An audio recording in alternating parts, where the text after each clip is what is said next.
Welcome back. I'm Helen. I'm James. And we are global nomads. And in 2024, we sold everything we owned to retire early and travel full time.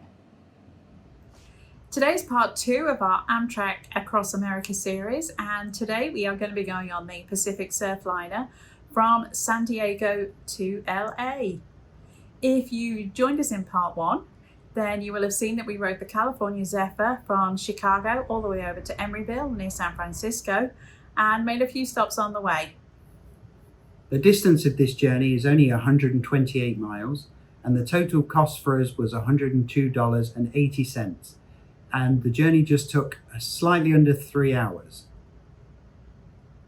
We took an Uber from the hotel to the train station in downtown San Diego. This is called the Santa Fe Depot. It didn't take that long from the waterfront, and it's well worth a visit here before you board the train. The building is a historic building and very decorative. We took a little time to walk around and enjoy the tiling and the architecture of the building.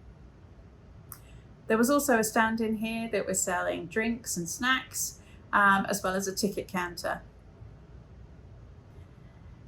Before boarding the train, you do need to wait in the waiting area. You're not allowed to cross onto the tracks. And then once the train is ready for boarding, they will have you line up and then walk you across the train line and over to the platform where you can board.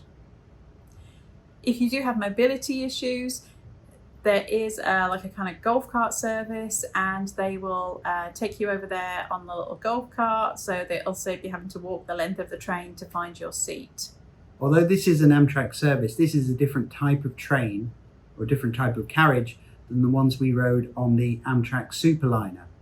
This one is open seating. There are no cabins or facilities, roomettes or bedrooms. All coach seating. And it's first come, first served. So in this particular train, we wanted to be sitting on the left-hand side because that is the best views, and we managed to snag a couple of seats. Yeah, the carriages are actually double-decker as well. So when we boarded, we headed upstairs. They will make you take your luggage upstairs with you. So we had to manhandle our carry-on cases up the stairs with us. There was some overhead racks to put the luggage on, so once you were seated, it was fine. But you will need to take it up with you. But you do definitely want to make sure you are seated on the left-hand side to get the best views along the coast, which is really the main reason that we were riding this train. Toilet facilities were good and they were located at the back of the train. The seats were big and comfortable, bigger than comfortable than an airplane. I would say more like a sort of a US domestic first class seat. There was plenty of leg room. Yes. And a flip down tray as well, like an airline style tray. And then they provided, we were only on the train for 3 hours, and they provided a little box meal for each. Well, it was snacks. It wasn't really a meal. Meal. Yeah, like every kind of processed high carb snack you can think of was in this box, I think. Shove it in a box and there was like a jerky stick and some nuts and all sorts of things. And they also came around with soft drinks too. Accommodation was better for us than it was for a certain gentleman who managed to actually sneak onto the back of the train and was actually riding the train from outside. He'd managed to climb up onto the coupling and was riding between two carriages. He was spotted and then the police were called. If you didn't know, fun fact, there is an Amtrak PD. They have their own police department. And when we reached one of the stations, they were called on board and promptly dragged him in and arrested him. I think the only reason we don't know about them is because there isn't a Law and Order. Law and Order, Amtrak PD. So aside from needing to get to our next station, the big reason to ride this train is the view.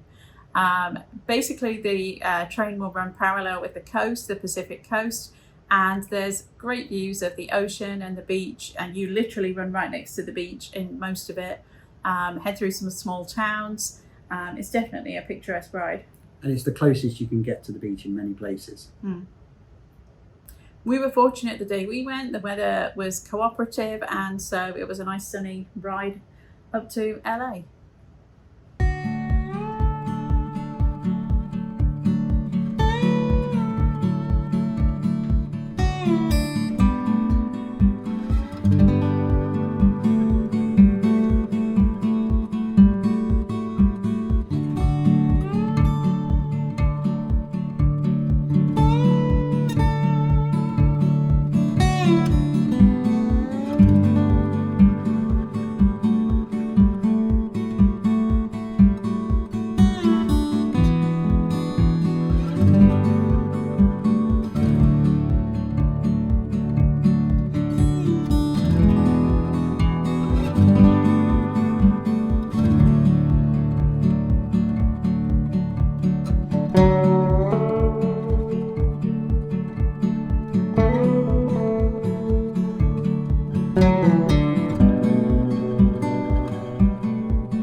So would we ride this train again?